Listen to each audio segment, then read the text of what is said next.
Hello everyone, meet Jim! Jim is your average Sydney bloke who loves his city. He loves the harbour, the buildings, the parks, and the people. He loves everything about Sydney. Oh, maybe not public transport. He lives in the suburbs, and despite his lack of faith in public transport, he takes a bus to the city every day for work.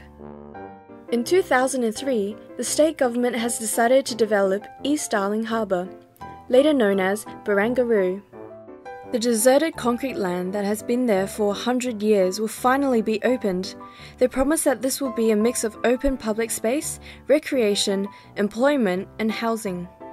They also promise that the process will be transparent, having the public to decide its future.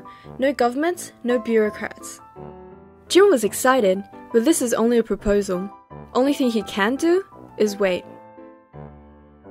In late 2005, an international competition was held for Barangaroo. Out of the 136 entries, the winning design was announced the year after.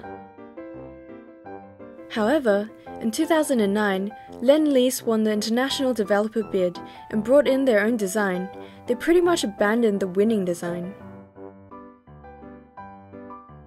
That isn't too bad, right? Well, not everyone thinks so.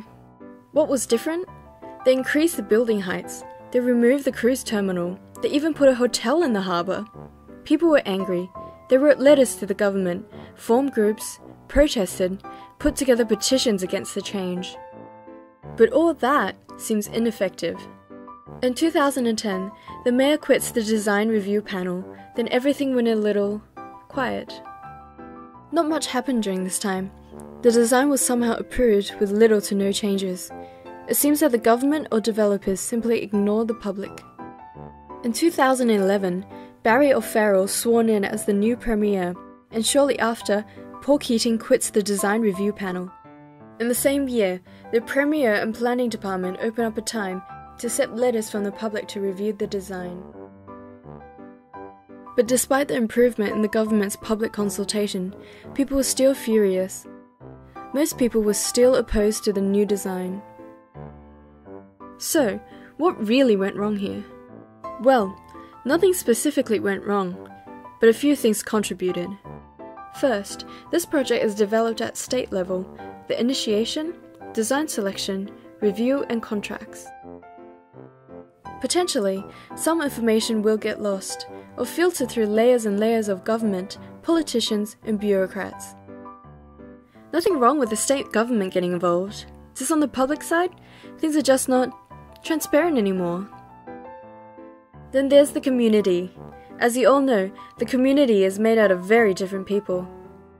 However, they were all given little information about the project, possibly filtered information from people above. They must feel confused. On top of that, they're also getting second-hand information from others, like the news, community groups, and special groups like the Barangaroo Action Group. Their understanding of the project becomes questionable. Lastly, there is the developer, a developer. In the public review, people suggest to break the project into parts and give it to multiple developers. But more is not always better. It could make things more complicated.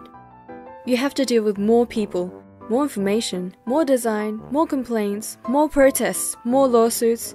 Just complicated. So to keep it simple, one is good.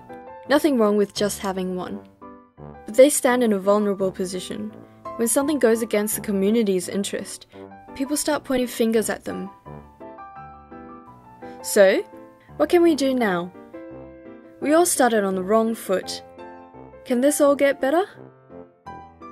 A significant site such as Barangaroo will require all parties to work together. Communication is key. Without it, history is just going to repeat itself.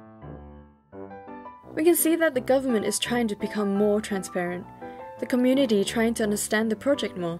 So now it's your turn, developers. Don't be passive, be proactive, start communicating, put on public workshops, have public meetings, start sharing your reasons behind your ideas and design.